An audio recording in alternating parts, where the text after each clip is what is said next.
kita masih dalam bab riya atau tasnet panjang juga bab riya ni, sebab kalau kita tengok bab riya ni dia sangat bahaya dan sangat halus. Tasnet banyak strategi-strategi yang iblis gunakan untuk memusnahkan, merosakkan amalan kita. Banyak yang digunanya dengan strategi yang dinamakan sebagai riya. Kadang-kadang dia nak halang kita untuk beribadat, dia gagal, maka dia tidak berputus asa, iaitu jalan yang digunakan ialah merosakkan amal kita dengan riya. Akhirnya berjaya juga dia tasnet hapuskan, memusnahkan amalan kita. Ini yang harus kita takut dan kita bimbangkan. Kita bimbang ni, kita bimbang sebab kita asa selamat. Itu yang kita bimbangkan. Bimbang apa? Sebab asa selamat. Itu yang harus kita bimbangkan. Sebab orang-orang yang tahu tuan-tuan sekalian apa yang menanti kita di hari akhirat adalah dengan usaha-usaha daripada iblis ini, dia sentiasa rasa takut, bimbang dan penuh harap. Tapi kalau kita yang atasnya dengan dosa yang banyak, dengan amalan yang tidak berapa sempurna, tentang tidak sempurna, tetapi kalau kita rasa selamat, itu yang sepatutnya kita bimbangkan. Tuan-tuan dan puan yang dirahmati Allah sekalian, ini antara manifestasi riya dalam perbuatan. Maksudnya kita tengok di dalam diri kita, dalam perbuatan dan tingkah laku kita ada benda ni. Jangan duk tengok orang, jangan duk scan orang, jangan duk nampak muka orang. Kita tengok dalam diri kita. Kalau ada, cepat-cepat kita perbaiki. Iaitu berpura-pura berdiri lama dalam sembahyang. Sebab itu tuan-tuan sekalian, kalau di masjid ni, kalau boleh standard je kita punya perbuatan kita, ibadat kita, kalau boleh standard. Maksudnya jangan kadang-kadang bila lebih pada orang ni, dia akan timbul lah. Dia akan rasa dia bagus, dia akan rasa orang tengok kita tuan-tuan sekalian. Tapi kalau macam tu, Ustaz, tak boleh ada peningkatan. Boleh ada peningkatan tuan-tuan sekalian, tapi jadikan kita ni, maksudnya di belakang manusia pun macam tu, di hadapan manusia pun macam tu. Tapi kalau ada orang saja jadi macam tu, tapi bila tak ada orang, bila tak ada orang tengok, kita tak berminat pun, tak ada motivasi pun, maka ketahuilah motivasi kita adalah orang. Jadi bila motivasi kita adalah orang, maka itu dinamakan riya maksudnya. Tapi kalau kita masuk masjid, tak fikir langsung pasal orang, bersemangat untuk beribadat, itu dia kita panggil berkat tempat maksudnya. Dia kena jaga ikut standard. Kadang-kadang dia ganggu maksudnya apa, orang lain. Kalau kita orang dah rokok lah, kadang-kadang kita masih berdiri lagi lama, sujud pun kadang-kadang lama atau selain. Kalau kita nak sujud lama, nanti kita sorang-sorang semua, kita sujud lama-lama. Jadi takut, maksudnya kita kena jaga hati kita. Tapi kalau dia tak ada lah hati dia, tak selain riya, memang dia macam tu, tak selain. Pertama mungkin dia lambat kan. Memang kadang kita ada sangka riya tu kat masjid. Tak, kadang-kadang orang tu dia memang lambat baca dia. Nak habis dulu Allah kan, subhana rabbiyal a'la wa bihamdi. Nak habis 3 kali dia jaga sungguh 3 kali sungguh. Tak selain kan. Maksudnya ada ataupun dia masuk dalam solat, dia muafiq, dia muafiq, dia jaga dia kata. Kita kan kita masuk solat jemaah ni berlaku pernah alami juga. Kita masuk, kita muafiq. Bila muafiq, Fatihah wajib habis. Kalau masuk tak apalah tuan-tuan sekalian, sebab Fatihah kita ditanggung oleh imam. Kita masuk tuan-tuan sekalian, yang imam kan waladdallin, tuan-tuan sekalian, kita hanyut. Imam baca surah, dekat-dekat imam nak baca surah, tak baru teringat Fatihah tak baca lagi. Understand? Bila Fatihah tak baca lagi, dia tak boleh turun rukuk. Bila dia rukuk, Fatihah bila orang, untuk orang yang muafiq, maksudnya masuk daripada awal, maksudnya sempat baca Fatihah bersama imam, dia masuk, dia kena habiskan Fatihah. Maka dibolehkan untuk dia lewatkan 3 rukun panjang. 3 rukun panjang ni maksudnya imam rukuk, dia tak turun lagi. Imam yang tidak rukun pendek tak kira. Imam sujud, dia tak turun lagi. Imam duduk antara 2 sujud, dia tak turun lagi. Imam sujud kedua, waktu tu dia kena buat keputusan. Kalau tak habis juga, understand. Tapi nak beritahu, understand, kita jangan tertipu oleh iblis. Iblis dah tak apa, Fatihah aku ditanggung imam. Wish, Fatihah mana dia? Kalau untuk masbuk ya, Fatihah ditanggung imam. Tapi kalau kita yakin, kalau kita belum baca Fatihah, maka kita dibolehkan, maksudnya dilewatkan 3 rukun panjang. Orang ni kadang tertipu, kita turun Fatihah tak baca, tu dia waktu ataskan soalan apa Fatihah tak baca. Sebab tu kita kena jaga untuk dalam kes muafiq. Tapi kalau kes masbuk, tak apa, kita stand. Kes masbuk pun jaga-jaga. Kalau kes masbuk ni, understand, dia masuklah, Allahu Akbar, dia masuk, imam rukuk, dia duduk pulun Fatihah, imam tidak, Sami Allahu liman hamidah, dia turun, understand, dia tak dapat rakaat tersebut. Sebab dia mesti bersama imam atasnya dalam rukuk. Kalau tidak, atasnya dia tak dapat rakaat. Lepas tu dia tak tambah. Dia solat tak cukup. Oh ni kena jaga ni. Atasnya wasak ni. Maksudnya tuan-tuan dan puan yang dirahmati Allah sekalian. Untuk orang yang kismas masbuk, pura-pura berdiri lama dalam sembahyang, lama dalam rukuk dan sujudnya. Kalau kat rumah kita seorang, kita nak rukuk lama dalam sujud, tak ada masalah. Tapi bila ada orang, kalau boleh standard kan, maksudnya jaga biar orang tak tahu apa-apa, biar orang tengok kita ni biasa je, maksudnya tak menarik perhatian, maksudnya tak menarik perhatian, maksudnya kita jadi apa, source of attention, maksudnya biasa je, depan orang, maksudnya sengaja dipanjangkan tanpa sebab supaya dilihat oleh orang ramai, maksudnya duduk dengan tunduk kepala tanpa menoleh, maksudnya bagus duduk kalau boleh kan. Tapi atasnya tak ada orang, tak ada orang atasnya tunduk pun tak. Betul kan? Tak ada orang tunduk pun tak. Cangak sana cangak sini atasnya. Betul tak umat yang dirahmati Allah sekalian.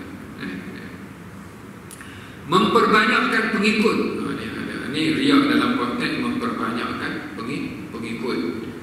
Boleh berlaku dengan memperbanyakkan sahabat, tetamu dan bercampur gaul. Ada orang atasnya, dia banyak kenalan dia banyak. Bagus atasnya, bagus. Kan sahabat-sahabat atasnya. Antara faktor yang apa? Saya duk tengok kes atasnya apa? Kes umur panjang ni atasnya. Kebanyakan ada kes yang saya tengok, kes umur panjang ni orang yang suka tolong orang, atasnya ramai dia ambil berat pasal orang. Kalau sakit tu kita tengok macam tak mati atasnya, tapi dipanjangkan umur maksudnya. Atasnya mungkin doa-doa orang yang kita tolong, doa-doa yang kita silaturahim maksudnya. Tapi atasnya kalau sekadar riak, atasnya nak tunjuk kata dia ramai pengikut, atasnya ramai orang kenal dia, itu semua tidak ada makna, atasnya tidak ada makna. Bersusah payah agar seorang alim terkenal datang menziarahinya, supaya sesudah itu orang ramai akan menyebut-nyebutnya. Dia kalau kata masjid buat program atasnya, dia setengah dia jumpa Nazir nanti bawa IJK masjid sekali dengan ni, Syekh ni rumah saya sediakan semua. Bagus tak? Bagus ya Allah, bagus sangat. Dia meraihkan apa? Orang yang alim, keberkatan. Tapi tuan-tuan kalau hati niatnya lain, nanti orang cakap, oh dia orang rumah dia lah, rumah dia kalau main untuk apa, rumah dia dulu lah. Oh tuan-tuan dia jadi seronok, dia jadi riak, tuan-tuan tak ada makna. Kena jaga tuan-tuan. Kita kena jaga, main bisik-bisik juga macam tu. Niat tu memang bagus lah buat atas tapi dia iblis, dia bisik tu. Pasal bagus rumah kita yang main, rumah orang lain tak pergi. Oh dia jadi kata dia rasa seronok, tidur lena, mimpi pun indah-indah. dengan sebab tu tuan-tuan. Tuan-tuan ada umpan yang dirahmati Allah sekalian. Seorang abid mengunjunginya, sesudah itu orang ramai mengunjunginya disebabkan kunjungan tadi, keberkatan. Tuan-tuan ada umpan bagus, ini semua ni memang bagus. Memang tuan-tuan kalau boleh buat alhamdulillah tuan-tuan, tapi kena jaga hati. Kena jaga hati sebab Tuhan dia tengok hati kita. Yang dinilai adalah hati. Ada niat-niat yang lain, ada tujuan-tujuan yang lain tuan-tuan, habis semua. Tidak ada makna. Ada tak lintasan ada tuan-tuan. Dari itu sorong dia tarik, dia tarik kita tarik. Yang jadi masalah bila kita hanyut. Bila kita hanyut dalam riak kita tersebut. Tapi kalau kita tu lawan juga hanyut tarik astagfirullahalazim. Lagi tarik pula astagfirullahalazim atasnya. Maksudnya takut, jaga sungguh-sungguh atasnya. Sikap kita kena macam ini kena latih. Dia kena latih. Itu ada umpan yang dirahmati Allah sekalian. Memegahkan diri kerana belajar daripada pelbagai guru. Kalau ada ceramah tu, atas orang sebut dia guru dia sekian-sekian, dia ambil sekian-sekian guru sekian atas dia kembang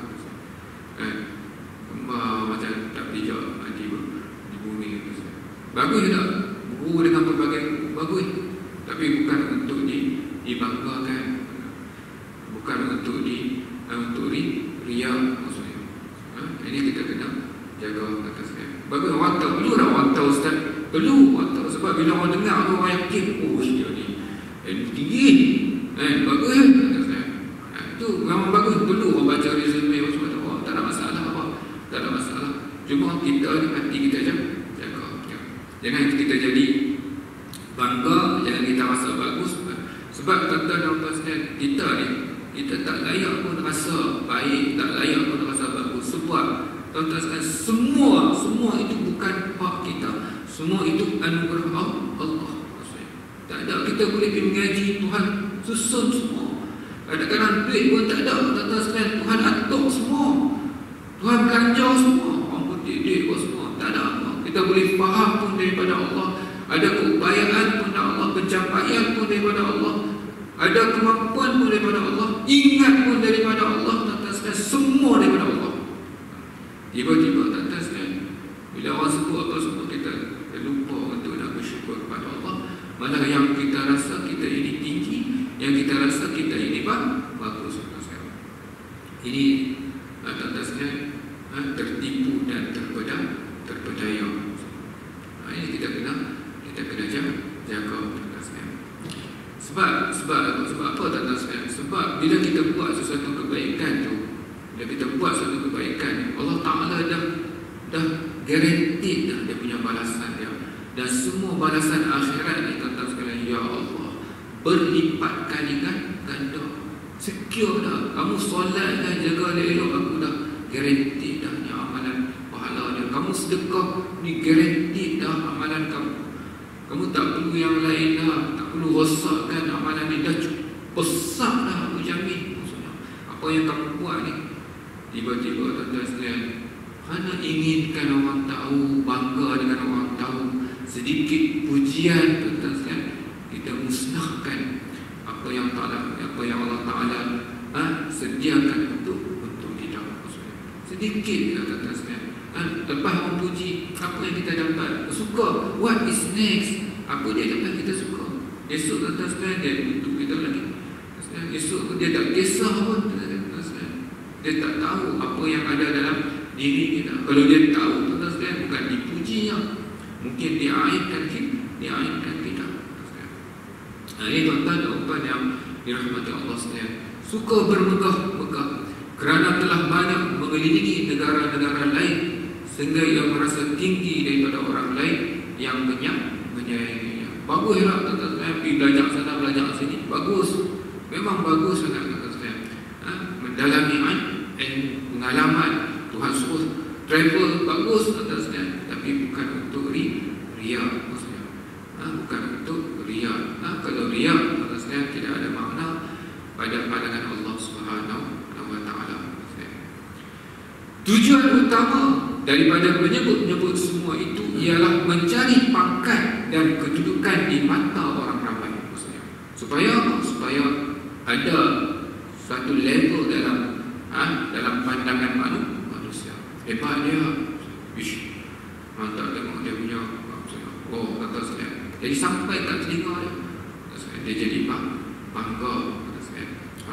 Sebab disangkanya semua itu semacam kebolehan atau kesempurnaan dalam dirinya.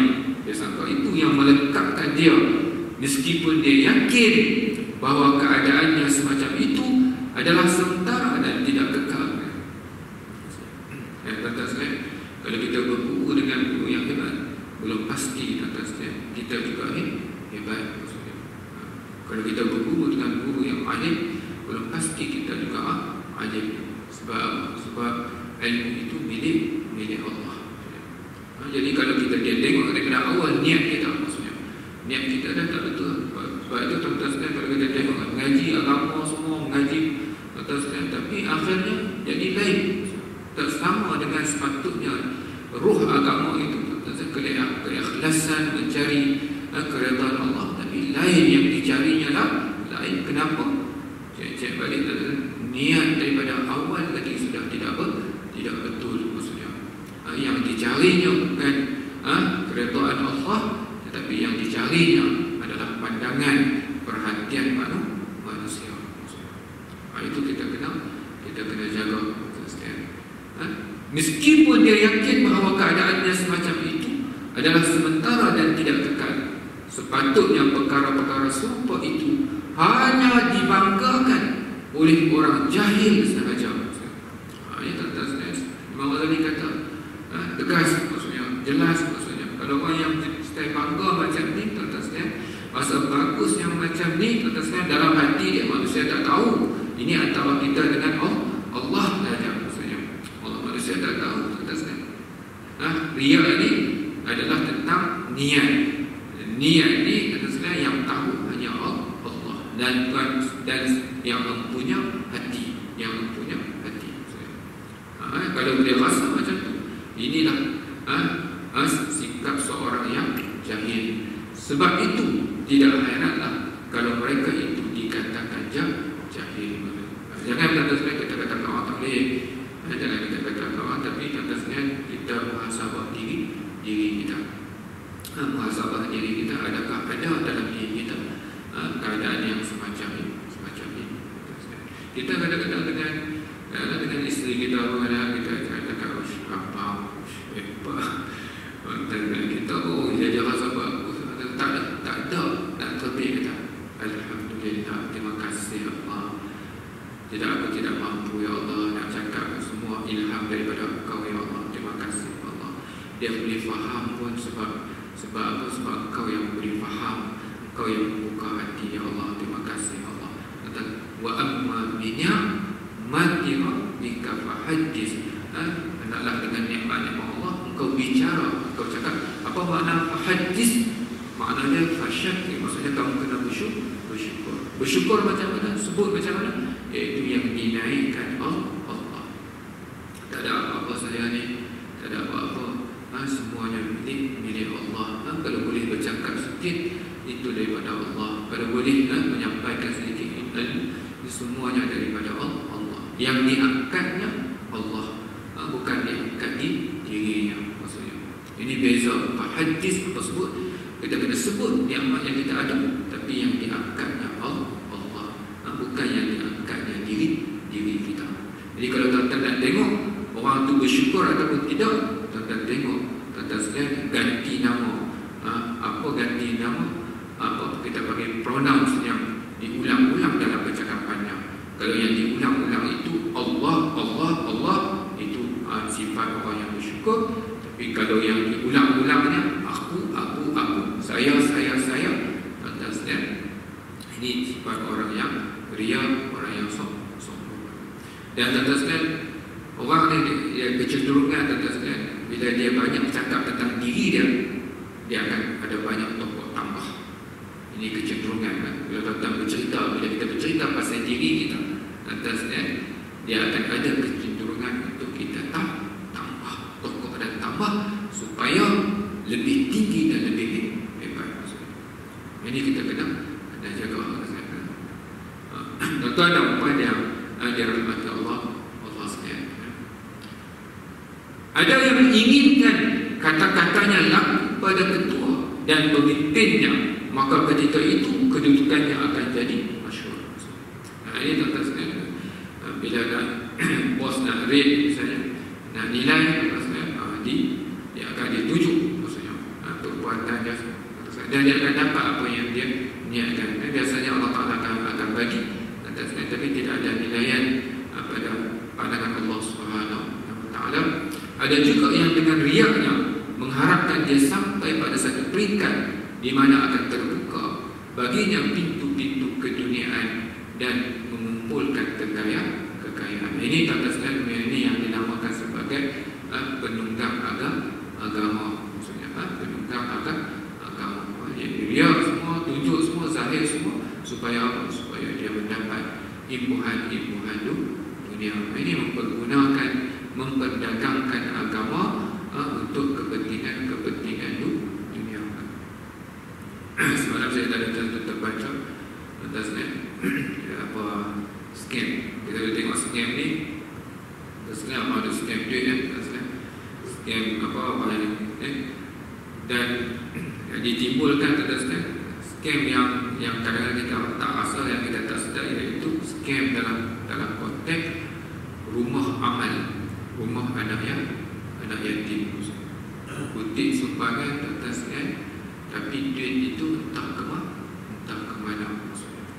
Kadang-kadang beratus-ratus ramai yang bulan Ramadan, beratus-ratus ribu atas tapi keadaan anak yatim tu macam tu juga. Mungkinlah sebab itulah atas kita kadang-kadang kita letak, kenapa lah Quran itu ulang, jangan kamu makan harta anak yatim, jangan kamu makan harta anak yatim. Bila lah aku makan harta anak yatim atasnya? Dan salah satunya atasnya takut kita buka rumah asnaf, kita buka ma'at tahfiz, kita buka atasnya, kita kutip sumbangan, tengok-tengok sumbangan itu atasnya disalahgunakan. Ini atasnya, ini scam juga. Ini scam juga maksudnya, mempergunakan agama untuk kepentingan pribadi. Ini kita kena jaga. Tak semua atasnya, tapi kita kena jaga. Setakat ni tak ada audit, tak ada audit. Kalau audit atasnya, itu yang paling takut maksudnya. Betul ada puan yang dirahmati Allah. Baik, kita tengok pula apa dia hukum riya. Apa hukum riya? Riya ni menurut Imam Al-Ghazali, hukum riya terbahagi kepada dua, iaitu dalam bab soal ibadat dan dalam bab soal di luar ibadat. Jadi dia ada hukum dia bergantung kepada di mana keadaan dia. Adakah yang melibatkan ibadat ataupun di luar ibadat. Dalam soal di luar ibadat, ada kalanya dihukumkan harus boleh riya. Kalau di luar ibadat, tambah-tambah benda yang tak sangkut dengan agama langsung, tak boleh riya. Main bola, kata riya. Atau main golf, kata riya. Tak ada masalah. Tidak ada masalah maksudnya. Nak masak, ibu-ibu nak masak, bagi suami riya juga suami. Tunjuk kehebatan masak. Tak ada masalah atasnya, tak ada masalah. Tapi cuma atasnya kita kena berjaga. Nabi sebut bi kulli ni'matin hasud, maksudnya setiap nikmat itu ada pendengki dia. Kalau tak salah tunjuk, tak salah tunjuk kat lelaki ada lelaki dia memang bukan bidang dia masak, dia ada dengki apa kan, bagus ada puji hebat lah semua. Tapi kalau tuan-tuan tunjuk kat orang, kelebihan kan, dia bukan puji pun, mulut yang dalam puji, dalam hati bengkak maksudnya. Dalam hati bengkak maksudnya. Jadi tuan-tuan sekalian, dia sebab tu jangan tunjuk maksudnya. Jangan tunjuk, sebab segala kelebihan, segala kenikmatan dia datang sekali dengan ada orang yang dengki. Dan orang dengki ni tuan-tuan sekalian, kadang-kadang kita tak tahu apa yang dia boleh buat. Kita tak boleh nak jangka apa yang dalam kotak fikirannya. Apatah lagi bila dia dalam keadaan macam tu, dihembus dan disumbat oleh iblis saranan-saranan, idea-idea atas dalam untuk nak menterjemahkan perasaan dengki. Min syarri hasidin iza hasad. Sebab itu termasuk dalam surah itu kita minta perlindungan daripada Allah daripada orang yang hasad bila dia menterjemahkan hasad dia dalam tindakan maksudnya. Ini kita kena berjaga. Sebab itu poin dia kalau boleh tak payah tu tunjuk, tak payah tu tunjuk maksudnya. Biar saja kita tak tahu maksudnya. Seperti menyusun rapi, ini contoh di luar ibadat, seperti menyusun rapi serban yang dipakai di atas kepala. Pakai serban mesti niat dia, mesti niat, ada niat yang jelas kan. Kalau kita pakai serban, kita pakai jubah, sebab apa? Sebab ikut sunnah. Ikut sunnah. Ada janggut, tuan-tuan tak niat ada janggut ni. Sekarang kenapa pakai jenis? Maksudnya apa? Ikut sunnah. Kalau kalau kita tak niatkan ikut sunnah ni tuan-tuan.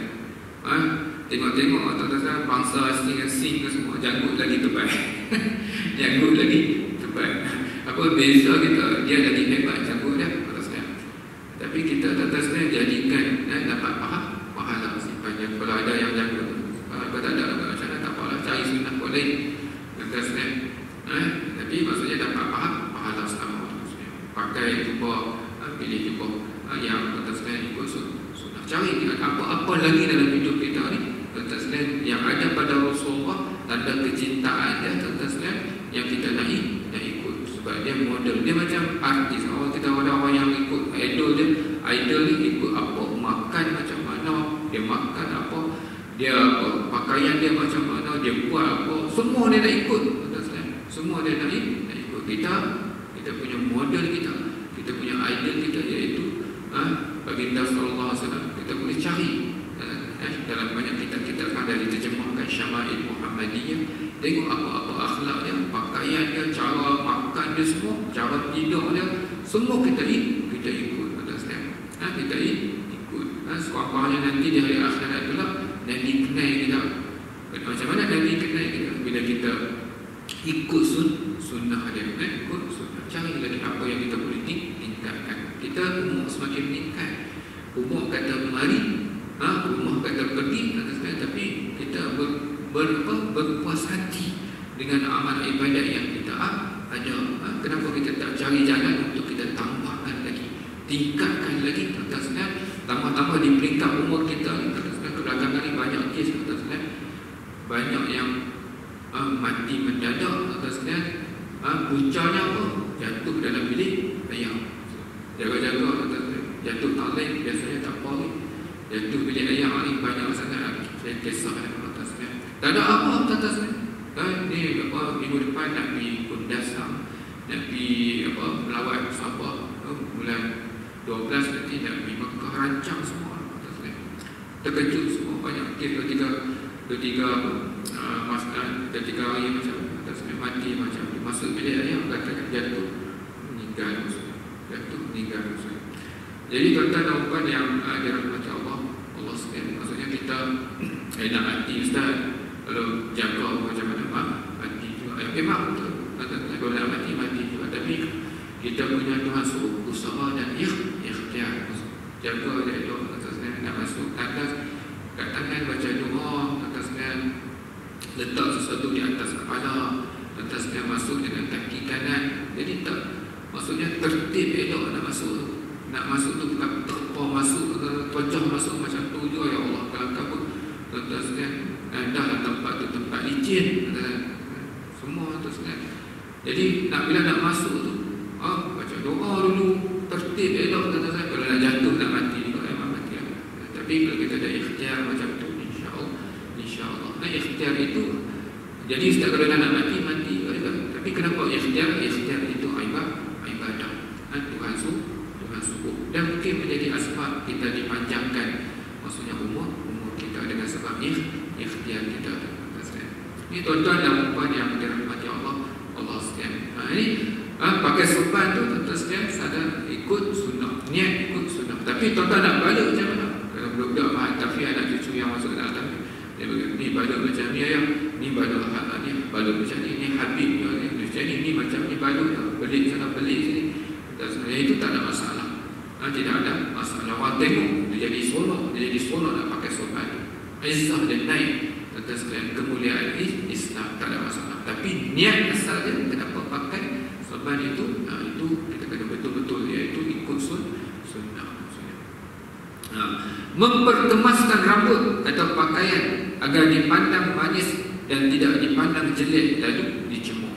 Kita tuan-tuan sekalian, kita ni orang kata apa, orang kafir ni kadang-kadang bila jiran-jiran kafir, dia tak baca Quran, dia tak baca hadis, tetapi dia kenal Al-Quran, dia kenal hadis dengan melihat perangai kita, pakaian kita, cara bercakap kita. Dari sebab itu dia kenal Al-Quran dan hadis. Sebab apa? Sebab sebagai seorang Muslim, apa yang kita zahirkan, apa yang kita tunjukkan sepatutnya itu bersesuaian dengan ajaran Al-Quran dan hadis. Jadi dia orang tak boleh baca Quran, tapi dia baca Quran dengan perangai dan akhlak kita. Maksudnya kita membawa imej Islam itu sekali. Sebab itu jangan takut marah kita jatuh. Yang lebih kita takut dengan sebab perbuatan kita, imej agama kita juga jatuh dengan sebab kita. Sebab itu jaga. Kita semua kadang-kadang ikut semua, tapi bila kita buat, orang kata tengok orang Islam tengok. Tuan-tuan dan puan yang dirahmati Allah sekalian, sebab itu kita kena jaga. Saya dalam masa telah pakai lebayan, bagi tahu budak-budak, kamu tengok ustaz ni pakai lebayan, kan kata ustaz ni alim sangat, bagus sangat. Tapi kalau ustaz pakai lebayan ni, ustaz tak boleh buat macam, tak boleh buat main-main, sebab ustaz bawa lebayan nanti kata ustaz tak boleh macam orang biasa-biasa nak cakap ni bukan tak boleh. Sebab di kepala kita ada lebayan, ada sorban. Tapi kalau tak ada apa-apa kata ustaz, dia tak tahu kita orang kedah kata ustaz. Sebab itu kita jaga atas jalan kata ustaz, tu tak pakai lebayan apa semua kan atas jalan kalau naik tu dia macam ni untuk lebayan naik kereta tak ikut peraturan. Tengok saya kalau naik atas jalan, kita kan naik atas jalan ni dia jadi perangai lain. Dan atas ni tersetik, bila naik atas jalan ni kadang-kadang dia hilang kawalan tak sekali. Tak lepas lagi. Jadi dia sebab boleh tu lepas tu jaga-jaga. Dia sini orang kata. Jadi dia jaga kita. Dia jaga kita. Pakaian kita itu menjaga kita. Bukan dia jaga aurat saja. Dia boleh jaga perangai kita juga. Boleh merupakan seperkara ketaatan seperti orang yang banyak pengikutnya. Tuan-tuan boleh riak dalam bab taat, boleh juga. Kalau apa tuan-tuan orang yang banyak pengikut lalu melakukan sesuatu amalan yang baik untuk dijadikan contoh tauladan bagi pengikut-pengikutnya supaya hati mereka tertarik kepada amalan tersebut. Jadi tuan-tuan sekalian, pada siapa-siapa yang ada orang bawahan dia follow dalam media sosial ni, tuan-tuan ada orang ikut semua, tuan-tuan ada sesuatu yang baik tuan-tuan tunjukkan. Dan bila ada orang ikut, tuan-tuan kita akan bukan makan persen macam mati level makan ni, kita makan 30%, kita makan 50%. Yang ini kita makan 100%. Kita makan sepenuhnya apa yang orang ikut kita itu baik tuan-tuan sekalian, kita akan dapat sepenuhnya. Tujuh tuan-tuan sekalian. Tapi tuan-tuan sekalian, kalau tak jaga, silat-silat, ada riak tuan-tuan sekalian, habis. Sebab itu high gain, high risk. Pulangan ni baru ni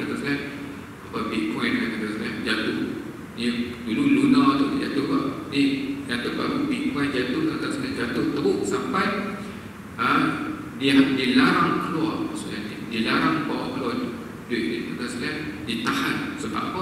Sebab tak mampu nak tanggung dia punya liability atau hutang-hutang. Jadi siapa-siapa yang melabur tak boleh pulang duit. Jatuh dulu dia naik untung seronok, naik mendadak, sekarang jatuh pun mendadak. Tuan-tuan memang high gain, high risk. Dalam beribadat tu macam tu, kita nak tunjuk supaya orang ikut. Ui, high gain, tapi kita tak jaga hati, habis. Tapi kalau kita tak tunjuk, kita buat, dah guaranteed dah. Dan 70 kali ganda pula Tuhan gandakan pahala 70 kali ganda untuk kita kalau kita suruh amalan kita. Kita nak pahala yang baik, tapi kita tak jaga hati kita. Akhirnya yang dikejar tak dapat, yang digendong berciciran.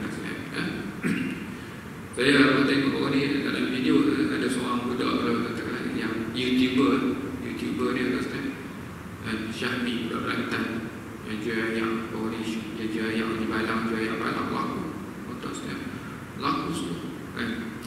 Saya tengok dia dalam YouTube tu, dia punya pendapatan daripada YouTube saja 95,000 sebulan. Pendapatan daripada YouTube saja 95,000 sebulan daripada YouTube saja. Dan ada seorang adik yang paling tinggi dia punya subscribers di YouTube, seorang budak perempuan ni, tuan-tuan, muda lagi, kecil lagi, tuan-tuan. Dia punya followers dia, subscribers dia 1.4 million something. Pendapatan dia 140,000 sebulan daripada sumber YouTube dia. Nak bagi tahu dia punya follower dia ramai. Dan kalau ini diambil kesempatan memperkenalkan sesuatu yang baik, dan cara hidup yang baik, dan kalau orang ikut, ya Allah, pahala banyak. Tapi kalau kita tunjuk satu yang tak bagus, ada tak yang follow yang baik, kan? Apa yang ikut tu, yang bawah ni isu pukul pun bentuk, ramai yang followers, tapi yang itu yang ditunjuk yang tak sebab sebaliknya, maksudnya. Itu kita kena berjaga-jaga. Boleh jadi tercela jika ia menarik seseorang kepada melakukan perkara-perkara yang tidak diharuskan agama. Pendek kata, kita kena tutup. Pendek kata, riya di luar soal ibadat mengikut keadaan dan tujuan masing-masing. Mengenai riya dalam soal ibadat pula, seperti zakat, sembahyang, puasa, jihad, haji, jika dilakukan dengan disertai riya, maka batallah ibadatnya, tidak ada gunanya, tiada pahala, malah ia telah melanggar tata tertib peribadatan, dan kerana itu ia penuh dosa. Dalam ibadat atasnya tak boleh langsung, ada sedikit pun tak boleh. Sebab ibadat ini khusus untuk Allah. Tak boleh langsung ada niat-niat yang lain. Aku suci, kata Allah, menerima amalan seorang hamba yang berkongsi kepentingan. Sikit pun tak boleh. 0.5 ya, tak boleh juga. 0.1 tak boleh, Ustaz. Susah, Ustaz. Ya, memang susah. Kita kena usaha sungguh-sungguh. Kalau tidak, kita sekarang amalan kita dipulangkan. Ambil balik. Aku tak perlu, maksudnya aku tak perlu amalan yang ada kepentingan yang lain. Solat, zakat, haji itu khusus untuk Allah Subhanahu wa Ta'ala. Tak boleh ada apa-apa kepentingan. Sebab itu tuan-tuan, dalam bab-bab yang macam ni, ibadat ni kalau boleh kita kena latih. Kita tak boleh buat main-main dah. Kita dah tahu dah, maksudnya dah tahu dah kalau ada apa-apa kepentingan yang lain dia rosak, maka kita kena berusaha jaga sungguh-sungguh supaya apa yang kita buat itu semata-mata kerana Allah. Ustaz, ada tak Ustaz? Susah tak Ustaz? Tuan-tuan, memang susah. Itu yang kita harus ingat. Tapi tuan-tuan, Allah Ta'ala dia mengetahui dalam hati kita. Dia tahu kemampuan kita. Dia yang mencipta kita. Dia tahu kesungguhan kita. Tuan-tuan, semuanya dalam perhatiannya. Sebab itu kita serahkan urusan kita kepada Allah. Kewajipan kita apa? Saya sebut selalu PDLT, perbaiki diri, lakukan terbaik. Selebihnya Allah Ta'ala Maha mengetahui. Kita kena bersangka baik dengan Allah Ta'ala. Jangan sampai kita akhirnya berputus asa. Ada orang malah ni aku malah main masjid dengan kuliah. Maksudnya ada ibadat ada itu jadi tak seronok. Jadi bimbang, jadi takut. Baik tak payah main. Kan selalu yang kena orang main masjid. Orang baik dah yang kena. Tak baik tak kena, tak bimbang. Okey, sembahyang kita tak risau. Tapi yang main Allah. Tak yang main. Senang. Tapi itulah. Tuan-tuan dan puan yang dirahmati Allah sekalian, moga apa yang kita bicarakan ini tuan-tuan sekalian kita ambil, jadikan dia ilmu, dan bila dia jadi ilmu dia akan membantu mengubah watak dan perangai kita. Moga Allah Ta'ala menerima segala amalan baik kita, dan moga Allah Ta'ala melihara kita daripada penyakit-penyakit yang akhirnya merosakkan amalan-amalan yang baik tadi kata saya. La haula wa la quwwata illa billah. Tidak ada daya dan upaya, semuanya daripada Allah Subhanahu wa Ta'ala. Kita kena kuat bergantung, menyerahkan urusan kita kepada Allah Subhanahu wa Ta'ala. Yang baik pastinya daripada Allah, dan dhaif daripada kelemahan diri saya sendiri. Kita tangguhkan majlis kita dengan tasbih kafarah dan surah Al-Asr. Subhanallahumma wa bihamdik, asyhadu an la ilaha illa anta, astaghfiruka wa atubu ilaik. Bismillahirrahmanirrahim. Wal 'asri innal insana lafi khusr illa alladhina amanu wa 'amilus solihat wa tawassaw bil haqqi wa tawassaw bis sabr. Wassalamu alaikum warahmatullahi